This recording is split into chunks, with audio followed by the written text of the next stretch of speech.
Notre objectif n'est pas d'entretenir inutilement un conflit avec n'importe lequel de nos voisins. Nous voulons être respectés comme nous respectons les autres. Nous voulons que les choses se fassent bien. Parce que quel est le Béninois qui est content, quel est le Béninois qui est satisfait lorsque, sachant par exemple que ce que nous investissons dans la lutte contre le terrorisme, nous le faisons parce que l'essentiel des tentatives d'incursion que nous avons provient du Burkina Faso et du Niger. Nous le savons tous. Mais quel est le Béninois qui est fier lorsque le Niger nous accuse, nous, d'abriter des camps et de former des terroristes qui viennent les agresser? Alors que regardez vous-même l'actualité sur ce front-là. Donc personne n'a à être fier de ça. Et nous ne voulons pas qu'on nous colle une réputation qui n'est pas la nôtre. Nous avons dit à la face du monde, le président Talon, en décembre 2022, devant l'Assemblée nationale, message sur l'état de la nation, que nous avions engagé pour plus de 80 milliards de francs CFA d'investissement, notamment pour construire de petits camps militaires qu'on appelle bases opérationnelles avancées notamment. Et c'est ça que nos voisins considèrent aujourd'hui comme étant des bases militaires étrangères. Ce que nous avons dit à la face du monde. Et nous avons organisé au moins déjà 2 missions de journalistes béninois et étrangers. Les béninois, presse indépendante, presse publique comme presse privée. Et des étrangers venus d'Europe, venus des Amériques, qui sont venus visiter le camp. Et je peux vous le dire aujourd'hui. Quand ils ont fait le tour, certains des étrangers nous ont demandé, au moment du débriefing, mais quand est-ce que le Bénin a eu le temps de faire tout ça? Et ils nous ont dit, nulle part ailleurs on a vu une réponse étatique aussi massive que ce que nous venons de voir ici. Donc on peut être fier de ça nous-mêmes et savoir que notre pays fait des efforts parce qu'il prend à cœur ce problème pour apporter les réponses les plus appropriées. Alors que les Nigériens ou d'autres pensent peut-être que c'est trop beau pour un pays africain, ce qu'ils ont vu au Bénin. Mais c'est à nous à leur dire que depuis 2016, le Bénin travaille à entrer dans une autre ère où nous essayons de faire les choses bien, en qualité comme en quantité, quand nous en avons les moyens. Et ces petits camps militaires, on n'a pas fini d'en faire. Au jour d'aujourd'hui, vous pouvez recenser une vingtaine dans le pays, dont une qui est à peine à 500 mètres de chez moi, à Tobin. Tobin, c'est à Boé-Calabi, c'est la mer. Est-ce qu'on va dire que le camp de Tobin, c'est pour aller attaquer le Niger? Et il reste une deuxième phase. Je crois qu'il nous reste grosso modo 17 encore pour adresser d'autres localités, notamment frontalières aussi, comme Kérou. Et Kérou, c'est avec le Burkina. Quand vous allez vous souvenir de l'événement de Kaobagou, dans Kérou, nous avons prévu de faire certains camps là-bas aussi. Et c'est dans notre stratégie de riposte à ce phénomène-là pour préserver l'intégrité de notre territoire et assurer la sécurité à nos concitoyens. Aucune consigne particulière non conforme aux prescriptions légales et réglementaires n'a été donnée par le gouvernement dans le cadre de l'exécution des missions de contrôle routier. La Direction générale de la police républicaine accorde une importance capitale à la mise en œuvre du code d'éthique et de déontologie largement vulgarisé. Elle ne cesse de le rappeler à travers différentes notes de service, séances de recyclage et de renforcement des capacités. Tous les faits de sécurité ont toujours fait l'objet de comptes rendus au ministre de l'Intérieur et de la Sécurité publique. Les violences policières enregistrées ces derniers temps ont régulièrement fait l'objet de comptes rendus et de rapports subséquents. Par la suite, les procédures disciplinaires et ou judiciaires, selon le cas, sont engagées à l'encontre des fonctionnaires de police indélicats. Ainsi, des mesures conservatoires d'arrêt de rigueur sont généralement prises si nécessaire. Dans le cas d'espèce, les fonctionnaires de police en cause ayant été condamnés au pénal, leur procédure disciplinaire enclenchée reprendra dès qu'ils auront purgé leur peine conformément aux dispositions de la loi 2020-16 du 3 juillet 2020 portant statut spécial des personnels de la police républicaine. Le droit à la vie, à la liberté, à la sécurité et à l'intégrité de la personne humaine étant consacré par la Constitution, le gouvernement ne saurait cautionner des actes de nature à porter atteinte à l'intégrité physique des citoyens. Ainsi, des orientations ont toujours été données à la hiérarchie policière en vue d'assurer, avec professionnalisme et dans le respect des dispositions légales et réglementaires, une bonne exécution des missions dévolues à l'institution policière. Donc, les produits utilisés dans la fabrication de ces boissons frelatées proviennent essentiellement de pays limitrophes. Et il faut rappeler que l'importation de l'éthanol au Bénin est encadrée par une réglementation bien spécifique. Donc, on ne se lève pas pour importer de l'éthanol. Cela est soumis à une autorisation. Monsieur le Président, honorables députés, le gouvernement travaille à l'installation d'un système de traçabilité des produits mis sur le marché. Et ce système sera géré par l'autorité de mise en consommation dont le processus de création est déjà lancé. En fait, c'est un peu à la stade du NAFDAC pour qu'on puisse savoir exactement quels sont les produits qui pénètrent sur notre territoire. Donc, l'opérationnalisation d'un tel dispositif va mettre en place un système qui rendra difficile, voire quasi impossible, la mise sur le marché de produits béninois, de produits frelatés ou issus de la contrefaçon, parce que cela sera soumis systématiquement à des prélèvements et analyses avant de donner l'autorisation d'importation. Dans le cadre de la lutte contre ce fléau, que le gouvernement a renforcé des mesures de surveillance et de contrôle des sources d'approvisionnement et de distribution surtout.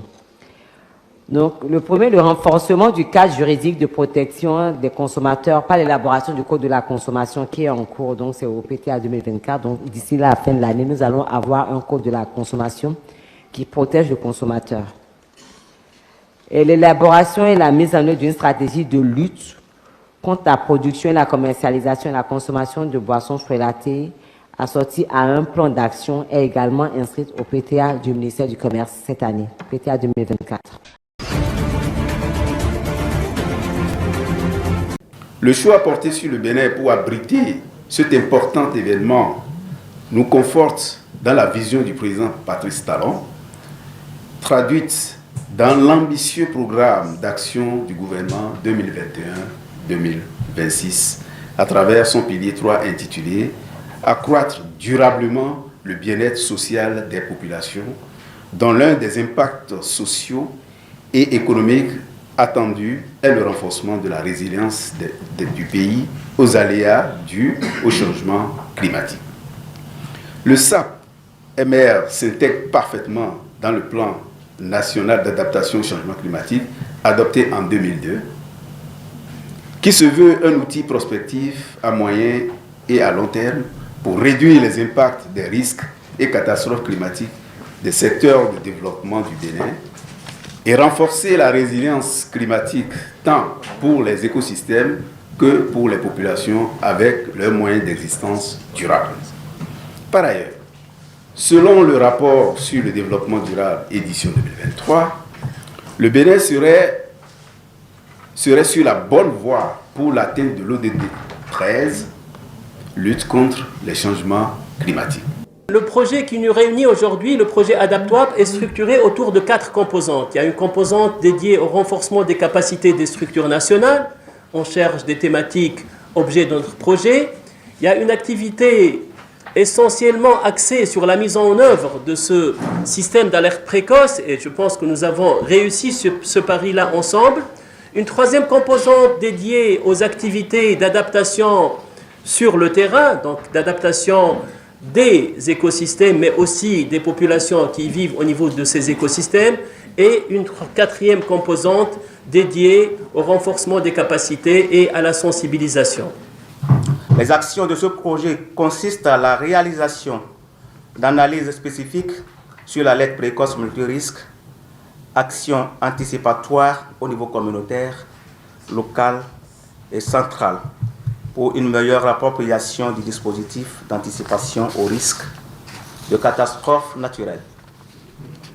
Intégrer la gestion des risques climatiques en corrélation avec les actions anticipatoires des inondations, de la sécheresse, des vents forts et autres phénomènes météorologiques extrêmes dans la planification locale est une opportunité pour mieux comprendre l'interaction entre les risques, l'exposition, la vulnérabilité et de prévenir efficacement les impacts à venir.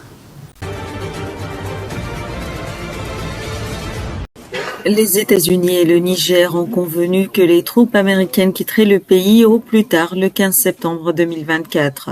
Dans un communiqué commun, les deux pays ont déclaré être parvenus à un accord de désengagement pour effectuer le retrait des forces américaines qui a déjà commencé. Les États-Unis comptent sur le Niger comme base principale pour surveiller les activités djihadistes régionales. L'accord a été conclu à l'issue de négociations marathon entre les deux pays à Niamey.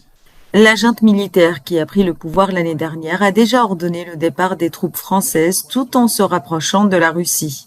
Le porte-parole militaire, le colonel Amadou Abdrahman, a accusé les États-Unis d'élever des objections quant aux alliés choisis par le Niger.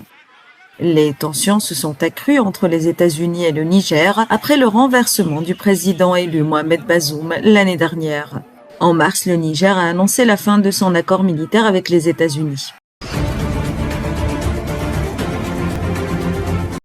À seulement 1 an et 4 mois, Ace Liam est le plus jeune artiste répertorié par le livre de records Guinness. L'exploit de cet enfant ghanéen a été officiellement reconnu lors d'une conférence de presse le mardi 14 mai.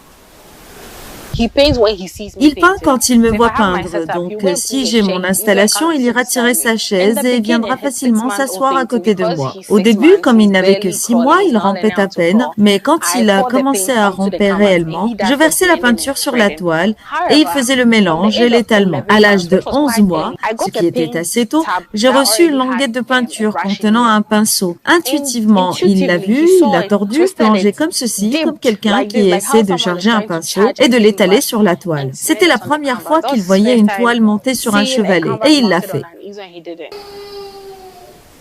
Son exploit a surpris de nombreux Ghanéens qui étaient sceptiques quant à la capacité d'un enfant d'1 an à créer quelque chose de significatif. Cependant, l'artiste ghanéen de renom Amarkin Amateifio a une perspective différente. Tous les enfants sont comme ça. Les enfants viennent au monde en tant qu'artistes, scientifiques et ingénieurs. C'est nous, les adultes, qui les empêchons de maintenir tout cela. Je donnerai donc tout le mérite à l'environnement familial et en particulier à sa mère, qui a créé l'environnement propice à l'épanouissement des dons que cet enfant a apportés au monde. Donc c'est pour moi un appel à apporter un second regard sur la façon dont nous élevons les enfants. Même si Amateifio estime que l'exploit d'Ace William ne suscite pas nécessairement un intérêt généralisé pour la peinture chez les enfants, il y voit une étape importante. Dès le plus jeune âge, tous les enfants montrent leur penchant naturel. Les enfants viennent ici pour contribuer. Les enfants viennent ici pour rendre le monde meilleur. Ce record Guinness et Liam devraient servir d'inspiration, en particulier aux parents, pour qu'ils accordent plus d'attention à leurs enfants, fournissent toutes les ressources et donnent à l'enfant tous les outils nécessaires pour que son don s'épanouisse. Ace William a battu le record détenu par Dante Lamb qui a franchi le cap à 3 ans en 2003. Une tentative de coup d'État condamnée par le gouvernement congolais. Des hommes armés ont attaqué le palais de la Nation et la résidence de Vital Kamerhe, candidat à la présidence de l'Assemblée nationale. Les forces de sécurité ont déjoué l'attaque et le gouvernement appelle la population à la vigilance. En tout cas, nous sommes dans un pays démocratique, donc nous ne pouvons pas accepter ce genre de choses. Ces coups d'État qui sont tentés à tout moment. Ce pays a un président, Félix Antoine Tshisekedi. Les ennemis de la paix sont toujours à la recherche d'un coup d'État. En tant que citoyen, je condamne cet acte. Ça peut amener une mauvaise connotation dans le pays. Si nos dirigeants sont attaqués, pourquoi pas nous, le peuple? 4 des assaillants ont été tués. Parmi les morts, le leader du groupe, l'ancien capitaine Christian Malanga. Christian Malanga, je ne le connais pas. Mais je suis content de ce qu'ils ont fait. Pour moi, Vital Kamerhe ne devrait pas être là. Moussa Faki Mahamat, président de la Commission de l'Union africaine, a également condamné le recours au coup d'État dans les pays africains.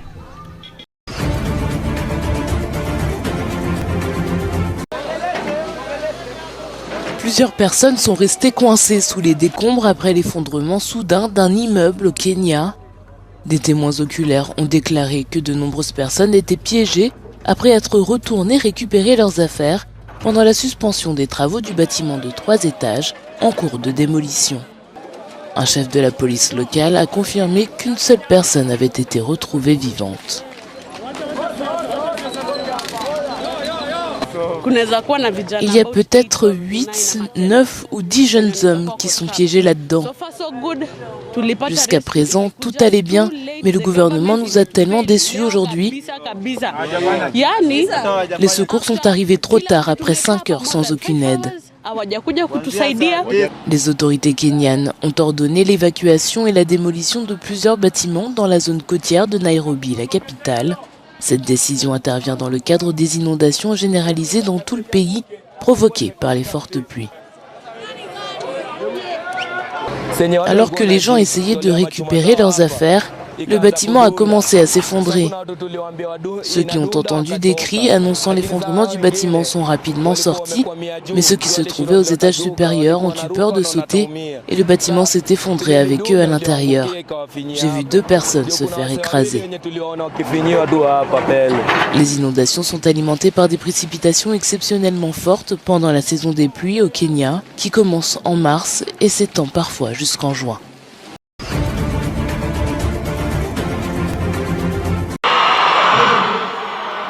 Jacob Zuma exclut des élections générales. La justice sud-africaine a tranché. L'ancien président ne pourra pas se présenter aux élections prévues le 29 mai. La Cour constitutionnelle a déclaré qu'il était inéligible en raison de sa condamnation à 15 mois de prison pour outrage en 2021, après avoir refusé de témoigner lors d'une enquête sur la corruption gouvernementale. La décision annule la victoire en appel de Zuma auprès de la Cour électorale qui l'avait autorisé à se présenter. La Cour a tranché en se basant sur une section de la Constitution qui disqualifie les candidats condamnés à plus de 12 mois de prison.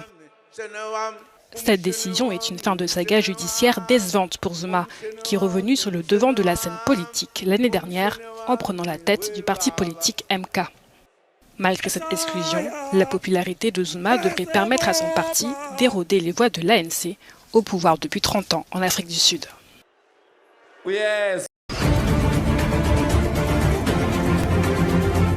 La plus haute juridiction sud-africaine a statué lundi que l'ancien président Jacob Zuma n'était pas éligible aux élections parlementaires de ce mois-ci, et ce en raison d'une condamnation pénale. En 2021, Zuma a été condamné à 15 mois de prison pour ne pas s'être présenté à une enquête pour corruption.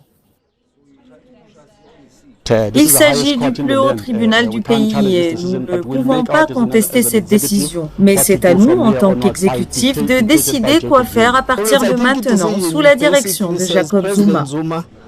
Je pense que cette décision dit essentiellement que le président Zuma n'ira pas au Parlement. Mais la décision du parti MK est simple. Nous recherchons une majorité des 2/3 pour modifier la Constitution. C'est lorsque nous aurons modifié cette Constitution que le président Zuma se présentera au Parlement. Alors, notre devoir, c'est d'y travailler.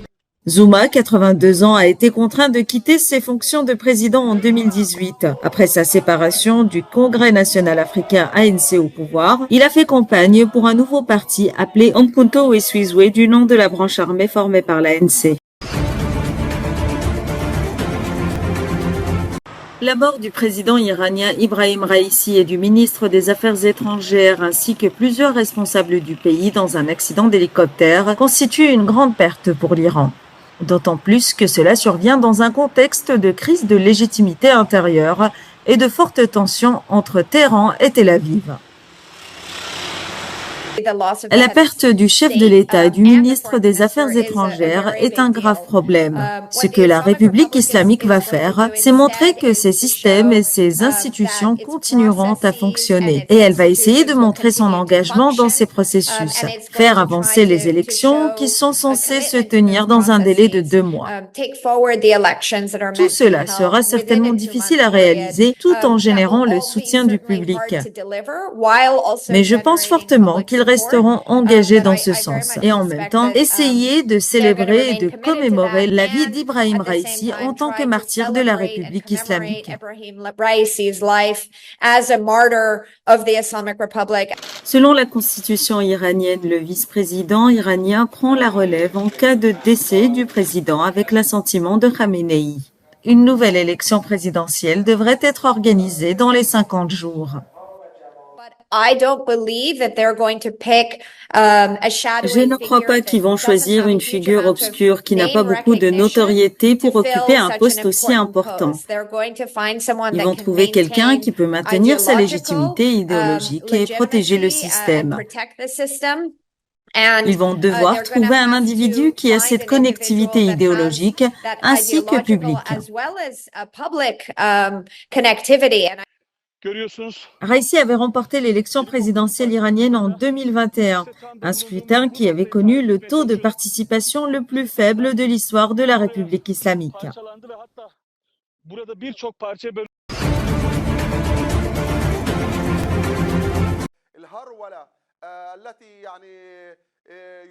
Le procureur en chef de la Cour pénale internationale a déclaré lundi qu'il demandait des mandats d'arrêt contre les dirigeants du Hamas, Yahya Sinwar, Mohammad Daif et Ismail Haniyeh, pour leur responsabilité dans des crimes de guerre en Israël.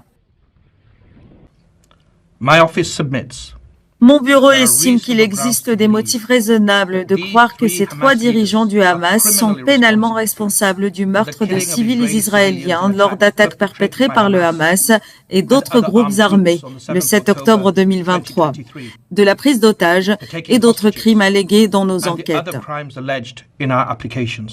Le procureur en chef de la CPI, Karim Khan, a également indiqué qu'il demanderait des mandats d'arrêt contre Benjamin Netanyahou, le premier ministre israélien, et son ministre de la Défense, Yoav Gallant, pour des crimes de guerre et contre l'humanité commis dans la bande de Gaza. Israël, comme tous les États, a le droit de défendre sa population. Il a parfaitement le droit d'assurer le retour des otages qui ont été capturés de manière criminelle et brutale. Ces droits ne dispensent cependant pas Israël de ses obligations de se conformer aux normes humanitaires internationales, causant intentionnellement la mort, la famine, des blessures et des souffrances à la population civile. 3 juges de la CPI doivent maintenant donner leur accord si le mandat d'arrêt contre le Premier ministre israélien devient réel. N'importe lequel des 124 États membres de la CPI serait théoriquement obligé de l'arrêter s'ils se rend sur leur territoire.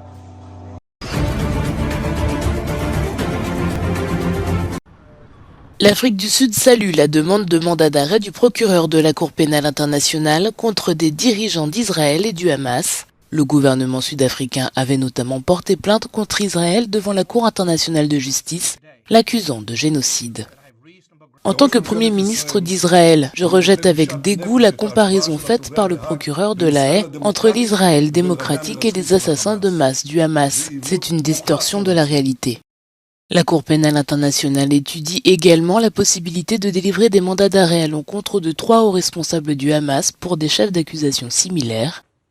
Le président américain Joe Biden a qualifié cette décision de scandaleuse et a déclaré qu'il n'y avait pas d'équivalence entre Israël et le Hamas.